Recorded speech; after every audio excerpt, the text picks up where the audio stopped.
सन्माननीय या भारताचे लाडके पंतप्रधान नरेंद्र मोदी साहेबांच्या संकल्पनेतून हर घर तिरंगा या उद्देशाने या कल्याण लोकसभेचे खासदार श्रीकांतजी शिंदे साहेब, श्रीकांत फाउंडेशन आणि डोंबिवलीतील तमाम सर्व सामाजिक संस्था असतील, सामाजिक मंडळं असतील, मग त्याच्यात साहित्यिक असतील, कलाकार असतील, नाट्यप्रेमी असतील, सर्वच सामाजिक संस्था आणि या डोंबिवलीमध्ये मोठ्या प्रमाणात पहिल्यांदाच तिरंगा रॅलीचं आयोजन करण्यात आलेले आहे।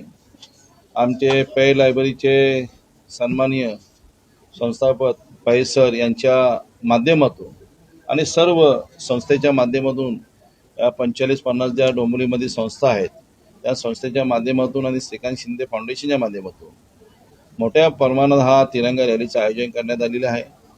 या तिरंगा रॅलीच्या तिरंगा रॅलीचा एकच उद्देश आहे की आपल्याला अनेक प्रकारचे संदेश या माध्यमातून द्यायचं आहे। जसं आपला तिरंगा देशाची शान आहे, आणबाण शान आहे, त्याचप्रमाणे अजूनही त्याचा दर्जा उंचावावा याप्रमाणे आपण एक जागतिक त्याचं नाव व्हावं याप्रमाणे आपण मोठ्या प्रमाणे ही तिरंगा रॅली काढत आहोत। त्याच्यात अनेक शाळा भाग घेणार आहेत, कॉलेजेस भाग घेणार आहेत आणि मोठ्या प्रमाणात ती रॅली आपण काढणार आहोत। आपण जागतिक रेकॉर्ड साठी आपण सर्वजण डोंबिवलीकर मिळून प्रयत्न करणार आहोत आणि त्याच्यासाठी आमच्या संपूर्ण बैठका चालू आहेत। परवा दिवशी एक बैठक झाली, काल एक बैठक झाली, कारण आपल्याकडे दिवस कमी असल्यामुळे आपण आज तातडीची जी पत्रकार परिषद घेतली की लोकांपर्यंत संदेश गेला पाहिजे की बाबा डोंबिवलीमध्ये आपण एक तिरंगा रॅली मोठ्या प्रमाणात काढतोय आणि त्यामुळे आज आपण पै सरांच्या अध्यक्षतेखाली आपण घेतलेली आहे।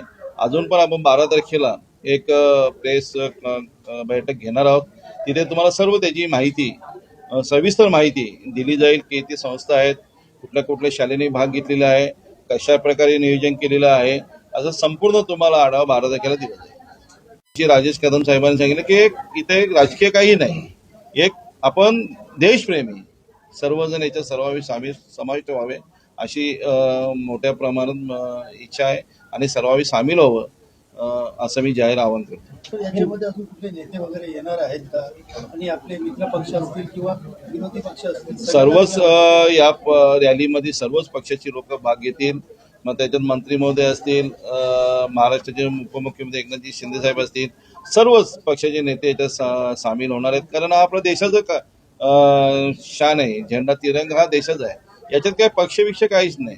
फक्त डोंबिवलीकर आम्ही, जसं ताई मगाशी म्हणाला की कुठे आम्हाला डोंबिवलीचं नाव नसेल, पण डोंबिवलीला नाव करण्याचं काम आम्ही करतोय सर्वजण। जसे आमचा गुढीपाडवाचा सण असेल, जगात गेलेलं नाव, आणि मग हा तिरंगा रॅलीचंही जगात नाव जावं अशी सर्व डोंबिवलीकरांची भावना असेल आणि त्याप्रमाणे आम्ही करणार। नमस्कार। डोंबिवलीत भव्य तिरंगा रॅलीचे आयोजन करण्यात येणार आहे। भारताचे पंतप्रधान श्री नरेंद्र मोदी यांच्या संकल्पनेतून हर घर तिरंगा घर घर तिरंगा या विचारांनी डोंबिवलीमध्ये 15 ऑगस्टला सकाळी 8 ते 10 पर्यंत डोंबिवलीतील छत्रपती शिवाजी चौक पासून सर्वेश हॉल आणि तिकडून दत्तनगर फडके रोड तिकडनं दत्तनगर पर्यंत आपण ही रॅली काढणार आहोत। तर याचं वैशिष्ट्य असं आहे की एक मोठा 100 मीटरचा तिरंगा असणार आहे आणि या रॅलीमध्ये डोंबिवलीतील सर्व सामाजिक संस्था, त्याच्यानंतर शिक्षण म्हणजे शाळेची मुलं आणि मान्यवर, डोंबिवलीतील सर्व मान्यवर उपस्थित राहणार आहे। तर हा जो काय उपक्रम आहे लोकांपर्यंत पोहोचला पाहिजे आणि जास्तीत जास्त संख्येने डोंबिवलीकरांनी याच्यामध्ये सहभाग करायला पाहिजे अशी मला सर्वांना सांगायचं आहे। धन्यवाद। आता हा 15 ऑगस्टचा सोहळा आहे, तर याच्यातले बरेच मान्यवर आणि राजकीय पक्षातले सर्व आमदार असतील, खासदार असतील आणि कदाचित उपमुख्यमंत्री सुद्धा येण्याची शक्यता आहे। त्यामुळे ते काय की आपल्याकडे जे डोंबिवलीमध्ये जो मोठा तिरंगा आहे 150 फुटाचा, तिथं त्याचं अनावरण होणार आहे आणि तिकडे हे सर्व मंडळ येण्याची शक्यता आहे।